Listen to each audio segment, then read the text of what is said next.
Hello everyone, today we will talk about how to fix or how to solve the problem of report account on the application of Slack. You will click on settings. In this page you can click on apps, default apps, app settings. On above you can search about Slack and you will enter. Then you can click on first step and you can click OK. After that, you'll enter to the window of storage. Here you can click clear cache. In the end, you can turn off your phone and you can turn on your phone again to fix that problem.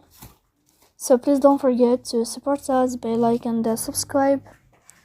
See you next time in another video, and thank you for your attention and your watching.